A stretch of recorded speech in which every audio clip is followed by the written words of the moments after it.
This is Bobby C. reporting from MetLife Stadium, where even another sterling performance from breakout rookie Saquon Barkley couldn't save the Giants on Thursday Night Football. They fall to the defending champion Philadelphia Eagles.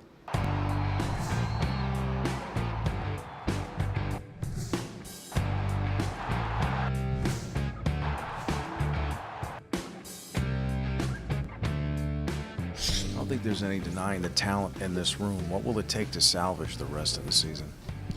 Like I said, every man just looking in the mirror and, doing the things that they say they want to do. We got to come together as a team and play as one. We can't have mistakes all over the field, because it hurts us.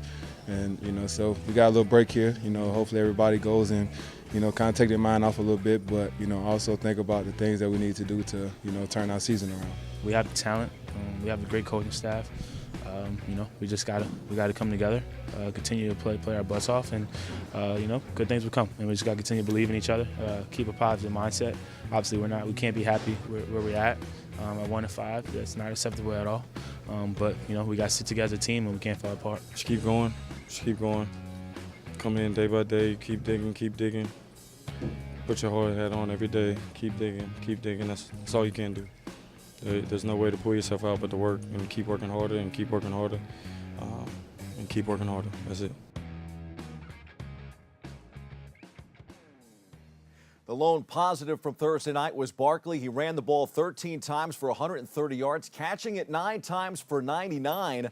The negatives, Eli Manning and Odell Beckham Jr. Beckham left the field with 2 seconds remaining in the first half with his teammates preparing to run a final play and was seen headbutting a sideline cooling fan on his way to finishing off a 6-catch 44-yard performance. A week after the G-men lost in the closing seconds on a 63-yard field goal in Carolina. The G-men and Manning looked lost against the Eagles, who are now 500. Manning went 3 of 15, 20% when he had more than 2.5 seconds to throw Thursday night.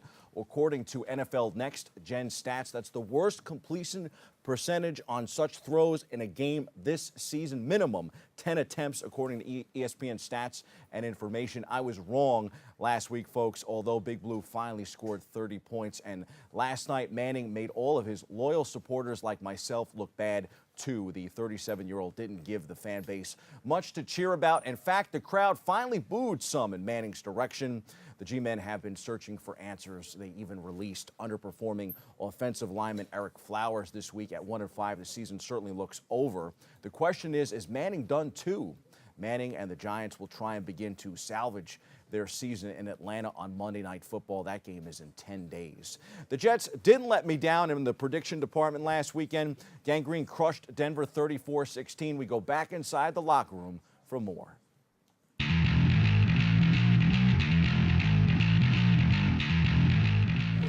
It means a lot to me.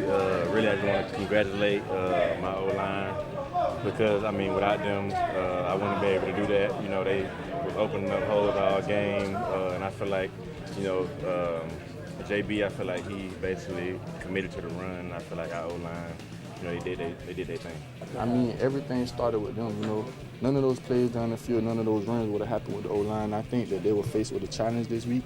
With Von Miller, one of the best pass rushers in the NFL. And I think that they stood up to the challenge and they did their thing.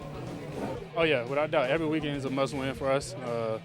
We came out and put everything on display. All 3 phases played pretty well, and the results are what they are. I think it's just like we finally got to a point to where enough is enough. We lost 3 in a row. Hopefully going forward, we don't need to lose anymore to play this way, and learn how to win and continue to win. Not to get too high or get too low, and just continue to play ourselves. And I think we came out here and did a great job of winning at home. And we have 2 more home games coming up, and hopefully we can continue this energy. The Jets are back in action Sunday at MetLife Stadium. They host the Indianapolis Colts for a 1 p.m. kickoff. Sunday will also be a celebration of Super Bowl III and those 1969 Jets that defeated the Colts way back when Joe Namath was under center. The Jets are 2-3. I'll take them again this week. On the baseball diamond, the Yankees were sticking to the my script from last Friday, splitting those 2 games in Boston. However, my prediction of them being unbeatable in the Bronx was anything but true. For some reason, the Yanks just looked unprepared in Game 3. Reports that starter Luis Severino and catcher Gary Sanchez didn't know the start time of the game may or may not be true, but the Pinstripers definitely didn't get up from Monday and Tuesday nights in the Bronx. The American League Division Series turned Monday night in a crushing 16-1 loss. Here's post-game reaction to forget for a Yankee fan. Yeah, it's a tough one. Any loss is tough. We just weren't able to, once they started getting a couple of runs, we weren't able to climb out of that hole and, put together some good at-bats. Valdi he was working his stuff tonight. He looked good, and, we just weren't able to have, get any momentum going against him. They can hit, and, tonight they showed, and they came out swinging, and, it's tough to come back when you're down, 7-0, 10-0, but, there's always fight in this club, and we just got to hit the reset button for tomorrow.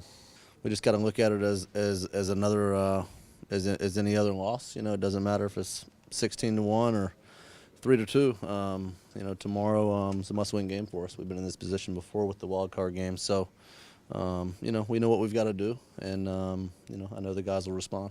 That's the beauty of baseball is we get to wake up tomorrow and it's a brand new day, brand new game. So that's what we're going to do is learn from tonight and just get ready for tomorrow. Game 4 wasn't much better either. Former ACC Sabathia fell behind early, and manager Aaron Boone continued some questionable calls, and the Yanks didn't get rolling until the bottom of the 9th inning. Nonetheless, a bases-loaded rally in the 9th stalled, thanks in large part to another strikeout from Giancarlo Stanton and a moonshot from Sanchez that died on the warning track. The Yanks came up just short, falling 4-3 in Game 4. The 108-win Red Sox were far better after all. Here's their celebration in enemy territory.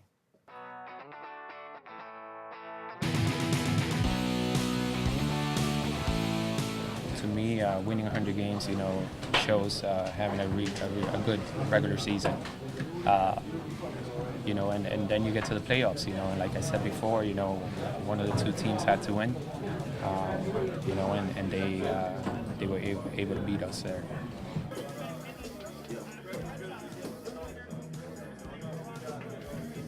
Huge. It's never easy playing in this ballpark with the fans and how loud it gets. But it's one of those things where I think we're used to it. The big rivalry game that gets loud during the season. So I think kind of played to our advantage, helped us relax a little bit, and we were able to get it done. Definitely nerve-wracking.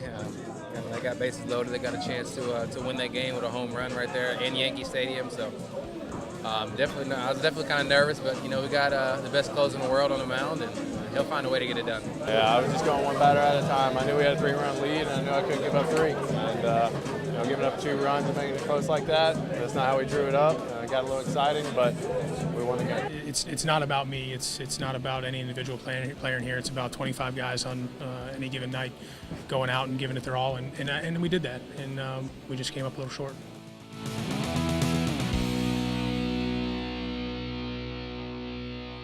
Aaron Boone tried to put the series in perspective. I think we're very close to being a championship club right now. We just got to continue to improve on the margins in every facet. We've been through a lot this year, but the one thing I'm most proud of with these guys is they always compete.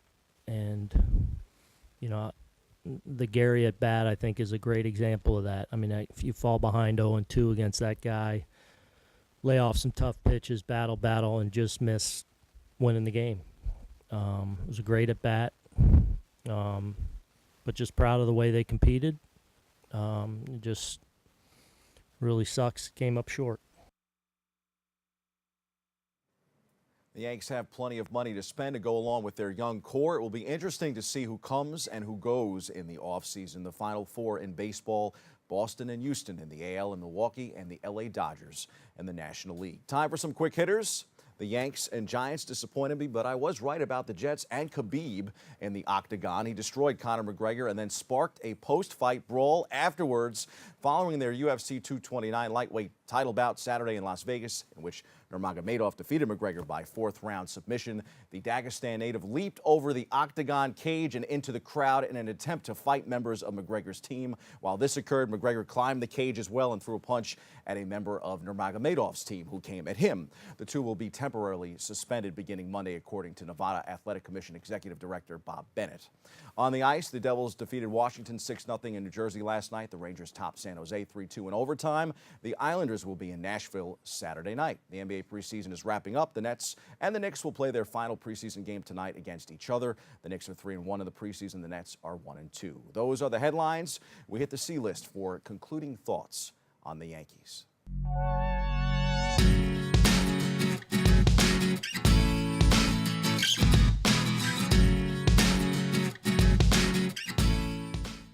None of the top 10 single-season best home run teams have gone on to win the World Series. The Yankees set the mark for homers in a season this year, but will be heading home before the League Championship Series. You can credit a second consecutive night of poor pitching, questionable bullpen management, and a mostly ineffective offense for making that happen. There was that daring ninth-inning rally that ended when replay review confirmed that rookie Gleyber Torres was out by a half step at first base on the game's last play. It just seemed to confirm the kind of season the Yankees had. Close, but no cigar. They were good enough to win it all, but Boston was better. The Yanks still have the pieces in place to build a dynasty. There's something missing. They're still so young. Some of it is maturation, but clearly the Yanks could use some additional reinforcements this offseason. The Yankees' record-breaking season that was high on hype and even higher on expectation is over, and that's a bummer. Chime in on social media and give me your thoughts as to why it ended so early. That's your sports. I'm Bobby C.